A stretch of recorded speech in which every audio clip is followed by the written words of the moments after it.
अस्सलाम वालेकुम दोस्तों। जेको मीर जेको ॿुधायो आहे तकरार टीम सां हादसो थियो आहे, इन में केतिरी सचाई आहे। मां इहो तव्हांखे अॼु खोले सभु ॻाल्हियूं साम्हूं तव्हांजे रखंदुसि। मां चवां थो इन नंढड़े वीडियो खे आख़िर ताईं ॾिसो। दोस्तों असल में तव्हांखे ॿुधाईंदो हलां, मूं पंहिंजे ॿिए चैनल ते ॿुधायो हो 4 बजे 4:30 बजे वीडियो अपलोड करे छॾियो। मीर जो वीडियो बाद में आयो 5 बजे। मूं इहो ई ॿुधायो त या शूटिंग जो मसइलो थी सघे थो, या मोहब्बतनि जो माग ऐं तकरार जी शूटिंग हली थी, इन जो चकर, या धुंध मौसम जे करे किस्त रिकॉर्डिंग न थी सघी आहे, या एडिटिंग जो मसइलो आहे।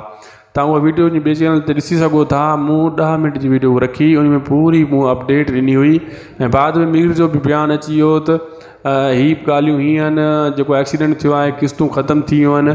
असल में हक़ीक़त तव्हांखे मां ॿुधायां दोस्तों, जेका जेन्युइन ॻाल्हि हूंदी आहे अदाकार साम्हूं न ॿुधाईंदा आहिनि। छाजे करे त चैनल वारा उन्हनि जे मथां कावड़ बान, बाबा तव्हां मीडिया ते असांजूं ॻाल्हियूं ॿुधायो था, असांजा राज़ ॿुधायो था, ड्रामो छो आयो छो न आयो।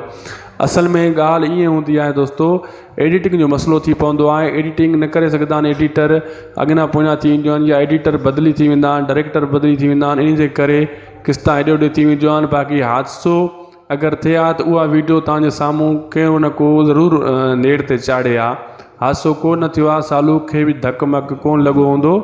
इहो बसि हिकिड़ो तव्हांजी दिलि रखण जे लाइ उन्हनि इहा ॻाल्हि करे छॾी। मां ईअं नथो चवां उन्हनि कूड़ हयो आहे, बहरहाल उहो तव्हांजी दिलि रखण जे लाइ मीर ॻाल्हि इहा कई हूंदी। सभिनी जॻह असांजी दिलि तव्हांजी त बाबा मतां को परेशान थिए, छा मसइलो थियो आहे, पोइ उन इहा ॻाल्हि करे छॾी। पहिरियों मीर जे बयान में तव्हां ॻाल्हि इहा ॿुधी हूंदी, मीर इहो चयो हूंदो कुझु अहिड़ियूं ॻाल्हियूं आहिनि तव्हांखे असां नथा ॿुधाए सघूं।